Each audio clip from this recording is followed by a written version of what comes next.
Copenhagen is the capital city of Denmark, which was voted as the second happiest country in 2023, right behind its Nordic neighbor, Finland.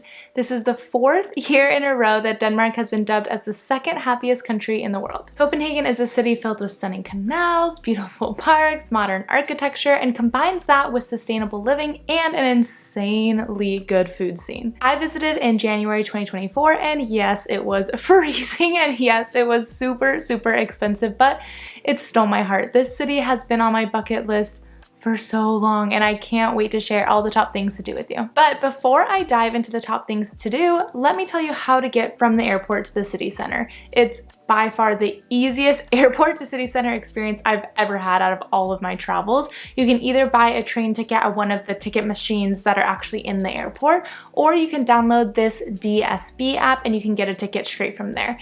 You can just type in your origin of being at the airport and your destination, which is probably going to be Copenhagen Central Station, and it'll bring you to a page to buy a 3-zone ticket for 30 DKK, and it'll tell you which platform the train will leave from, and you'll hop on straight from there. Super simple. It's the first stop, only 15 minutes away. I believe it's the exact same price if you prefer to take the bus or the metro from the airport, but I don't see why you would when the train is that efficient and affordable. So I definitely recommend taking the train from the airport to the city center. So we'll start with the free things to do, since anyone who knows me or watches my channel knows I'm all about the free and budget things when I travel. So let's pull up my trusty Google map here. Anyone, again, who watches my videos knows that I like to do my itineraries or top things to do type of videos with my Google Maps, because I'm a crazy Google Map maker when I travel. So if you would like to make your own Google Maps when you travel, make sure to check out this video. So let's start with my favorite place in Copenhagen, Nyhavn. This is probably the picture you see the most often of Copenhagen on Instagram. You know, the beautiful row of colorful houses all facing the canal. So yes, it is the perfect photo opportunity, but it's also a place to peacefully kind of just stroll up and down and just soak in all the views.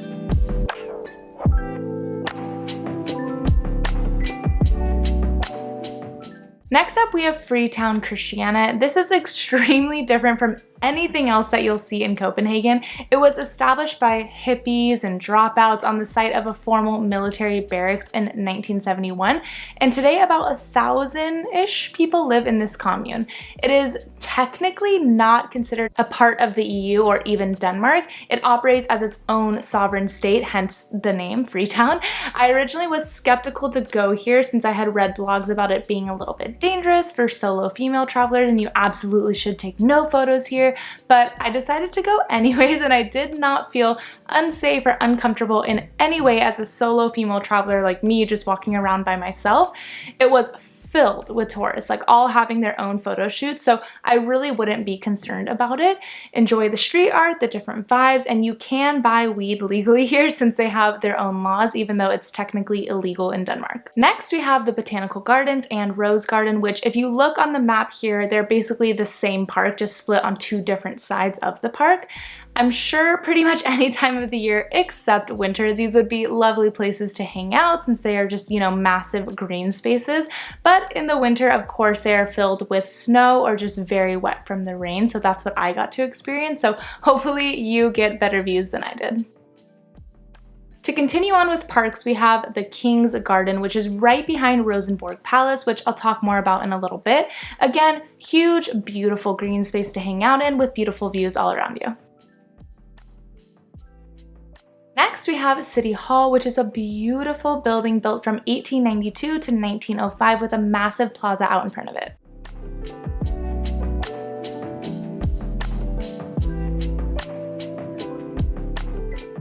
Next up is the Stroget Shopping Street. That's really difficult to say. It's the ultimate shopping street in Copenhagen. You can get all of your souvenirs here and even do some, you know, regular shopping places like Uniqlo, Zara, that type of thing. It's a really beautiful street with so much to see. So take your time to walk all the way from the beginning to the end and soak it all in. Next, we have the Frederiks, which is absolutely stunning with this massive green dome, stunning columns, and so much detail from top to bottom. It was built from 1749 to 1894.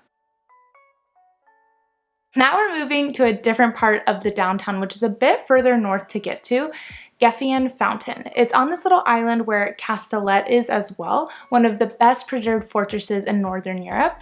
It's a beautiful fountain that I'm sure would look even better in the summer when it's actually turned on, but for me, like I said, it was winter, it was snowing, but I was walking all over this little island and just walking with the snow falling on top of me. It was just so magical. So obviously pros and cons to different times that you go during the year. The fountain might look a little bit better, but it was really magical to see this entire little area just covered in snow. So if you go from the fountain and you walk north along the water, you will get to the Little Mermaid statue. This statue was unveiled in 1913 as a gift from a Danish brewer to the city of Copenhagen. It was inspired by Hans Christian Andersen's fairy tale about a mermaid who gives up everything to be with a prince on land, aka the story of the Little Mermaid that we all know so well today. And actually, Hans Christian Andersen is a Danish author, and they pay tribute to him everywhere in Copenhagen, so you'll see that name a lot when you're walking around the city. The last two free things I'll talk about are places to eat, which I guess technically isn't free because you're buying food, but the first one is Tivoli Food Hall. My favorite places to eat whenever I travel, or even honestly in London where I live, are food halls because I love to try multiple different foods. I love the casual and kind of cool vibe where you just go up, grab your food, and find a spot to eat. It's not so formal. And Tivoli Food Hall has a ton of different food options to choose from. Just prepare yourself because eating out in Copenhagen is stupid expensive. Like, living in London, it's a shock for me to think eating out is expensive in another place. It is crazy expensive. And another option that I will talk about is the meat packing district. I had read a lot about this area before visiting and I was super excited for it, but I went on a Friday night and it was pretty much dead. Like, there definitely were some cool looking restaurant and bar things that were open, but a lot of them did seem closed. Like, maybe it's just a daytime area. Check it out. Let me know in the comments. Did I miss something? I wasn't really sure what was going on. Now we'll talk about the top things to do in Copenhagen that you do have to pay for. And before I dive in, I have to mention the Copenhagen City Card.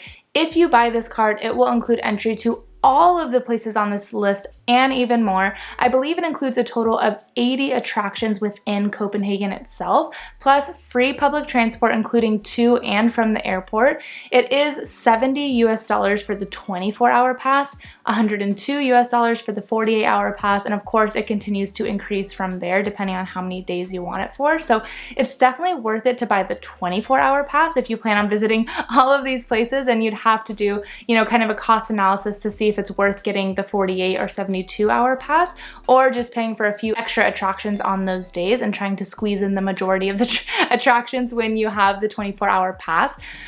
So without further ado, let's dive into these top paid things to do in Copenhagen. First up is Tivoli Gardens, which is connected to the Tivoli Food Hall, which I just talked about. It's an amusement park built in 1843 that's also filled with elegant and exotic gardens, and it has a wooden roller coaster that was built in 1914, and it's one of the world's oldest wooden roller coasters that is still operating today. Unfortunately, it is closed during the winter, which is when I went, so I wasn't able to go, but when it is open from March 22nd to December 31st, it costs 155 DKK, which is about $22, and that doesn't include any rides. It's just the entrance fee. Next, we have Christiansborg Palace, which is the seat of the Danish Parliament, the Danish Prime Minister's office, and the Supreme Court of Denmark, built in 1733. It costs 175 DKK to enter, which is about 25 USD. Included in this ticket price, you can see the royal rooms inside the palace, the royal kitchen, the royal stables, and the ruins which are underneath the palace. The largest and oldest ruin under the palace is the curtain wall from Bishop Absalon's 12th century castle. Next, we have Amalienborg, which is the official residence of the Danish royal family, built in 1750 and costs 125 DKK to go inside, which is about 18 US.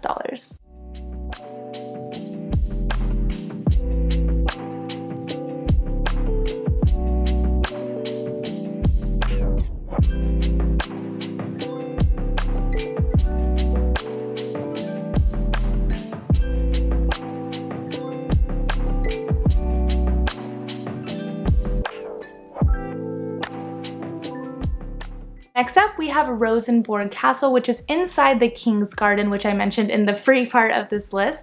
It's a Renaissance castle built in 1606 with a stunning moat around it, and it costs 140 DKK, which is about 20 USD.